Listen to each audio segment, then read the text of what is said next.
চলতি বছরের 10ই এপ্রিল বিবাহিত জীবনের কথা বলতে সন্তান নিয়ে একটি টিভি টক শোতে হাজির হয়েছিলেন চিত্রনায়িকা অপু বিশ্বাস। দীর্ঘদিন পর তাকে দেখে ও তার কথা শুনে সারা দেশে হইচই পড়ে গিয়েছিল। সম্প্রতি আবারও টিভি টক শোতে ব্যক্তিগত জীবনের নানা দিক নিয়ে কথা বলেন Apu Biswas. Sense of humour নামের ওই অনুষ্ঠানে অপু কথা বলেছেন স্বামী চিত্রনায়ক শাকিব খান, নায়িকা বুবলি সহ দেশের চলচ্চিত্রের নানা দিক নিয়ে।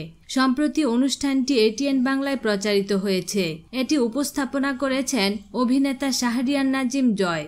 অনুষ্ঠানের শুরুতে শাকিব ও বুবলি সম্পর্ক নিয়ে নানা রকম কথা দর্শকের সাথে ভাগাভাগি করেন অপু বিশ্বাস। কথা প্রসঙ্গে অপু এক সিনিয়র নায়িকার সাথে শাকিবের সম্পর্কের কথা ফাঁস করে নতুন বিস্ফোরণ ঘটালেন। অপু বলেন, একজন সিনিয়র নায়িকা আছেন যিনি আমাকে অনেক পছন্দ করেন, শাকিবকেও পছন্দ করেন। আমরা দেশের বাইরে ছবির কাজে গিয়েছি, তিনিও ছিলেন। আমি ছবি ও নায়িকার নাম বলতে চাই না, শুধু ঘটনাটি বলছি। শাকিব আর আমার রুম পাশাপাশি থাকে। একদিন শুটিং শেষে আমি মার্কেটে যাব, কিন্তু শাকিবকে ফোনে পাচ্ছি না। অনেকবার তাকে ফোন দেওয়ার পর সেই আপুকে ফোন দিলাম, কিন্তু তার ফোনের রিংটোনটা বেজে উঠল শাকিবের রুম থেকে।